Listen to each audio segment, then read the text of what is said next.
కృష్ణుడిని బాల శ్రీకృష్ణుడి రూపంలో పూజిస్తే చాలా మంచి ఫలితాలైతే లభిస్తాయి. మీరు ఇక్కడ ఫోటోలో చూడొచ్చు.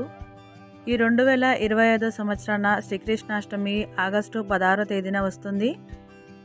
శ్రీకృష్ణుడికి ఎంతో ఇష్టమైన నీలం రంగు కాబట్టి నీలం రంగు పూలతో శ్రీకృష్ణుడిని పూజిస్తే చాలా మంచి ఫలితం ఉంటుంది. అలాగే మనం సాధారణంగా దీపంలో 2 ఒత్తులు కానీ లేదంటే 5 ఒత్తులు లేదంటే 3 ఒత్తులు వేసి దీపం వెలిగిస్తాం. కానీ కృష్ణాష్టమి రోజున 6 ఒత్తుల దీపం వెలిగిస్తే చాలా మంచి ఫలితం ఉంటుంది.